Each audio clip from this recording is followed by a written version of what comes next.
Assalamualaikum warahmatullahi wabarakatuh.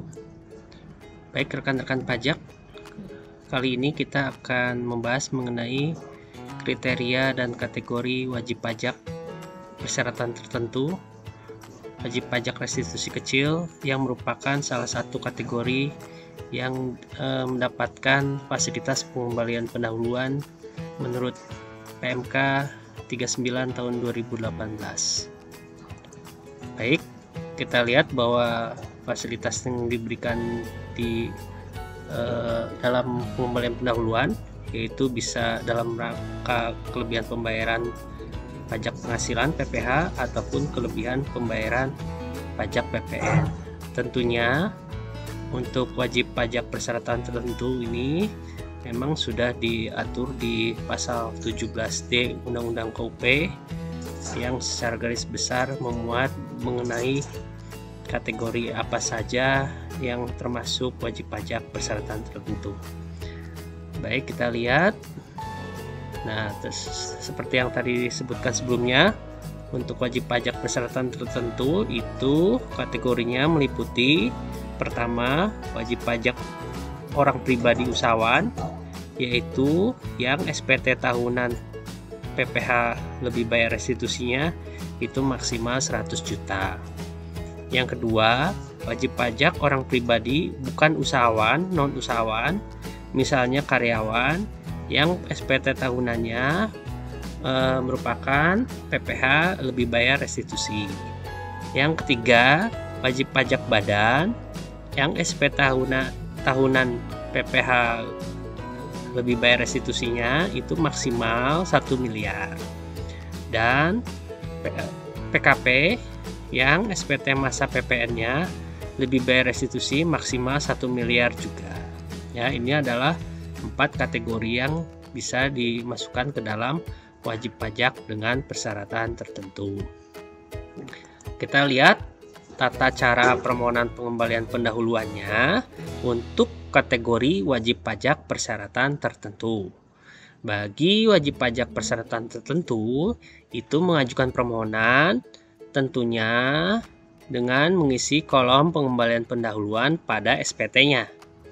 Lalu disampaikan, kalau sekarang secara online ya Bapak Ibu ya, disampaikan dan nanti KPP, kantor pajak akan melakukan penelitian terhadap satu, kebenaran penulisan dan penghitungan pajak. Takutnya ada kekeliruan dalam penulisan atau penghitungan pajak. Kedua, apakah bukti pemotongan atau bukti pemungutan PPH yang dikreditkannya sudah betul, sudah benar, sudah ada, sudah lengkap. Nanti juga ini merupakan salah satu yang dilihat dalam proses penelitian. Dan terakhir, untuk yang PPN tentunya nanti dilihat apakah pajak masukan yang dikreditkannya atau yang dibayar sendiri juga ada dicantumkan dalam SPT-nya. Apabila memenuhi persyaratan formil ini, maka kantor pajak itu apabila disetujui akan menerbitkan SKP KPP. Apabila tidak memenuhi persyaratannya, maka akan ditolak dan kantor pajak tidak menerbitkan SKP KPP dan memberitahukan kepada wajib pajak. Nah, kita lihat jangka waktunya. Untuk jangka waktu penerbitan SKP KPP atau pemberitahuan itu sejak permohonan diterima. Kalau kita lihat untuk kategori PPH orang pribadi itu dalam jangka waktu 15 hari. Untuk PPH badan dalam jangka waktu 1 bulan. Dan untuk PPN dalam jangka 1 bulan. Maka harus diterbitkan SKP KPP atau pemberitahuan diterbitkan. Ya, ini untuk kategori wajib pajak persyaratan tertentu. Apabila dalam jangka waktu tersebut terlampaui dan Direktur Jenderal Pajak tidak menerbitkan SKP PKP atau pemberitahuan permohonan wajib pajak, maka dianggap dikabulkan dan Direktur Jenderal Pajak menerbitkan SKP PKP setelah jangka waktu tersebut.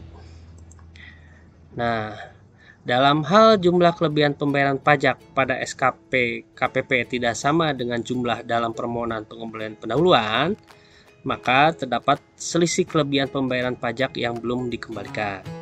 Dan pada akhirnya itu bisa minta dikembalikan dengan cara wajib pajak dapat mengajukan permohonan dengan surat tersendiri, atau tidak minta dikembalikan dengan catatan wajib pajak dapat melakukan pembetulan SPT.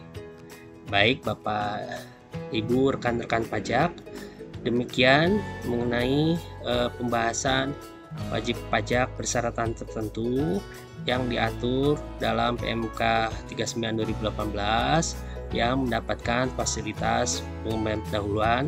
Berikut tentang tata cara dan persyaratannya.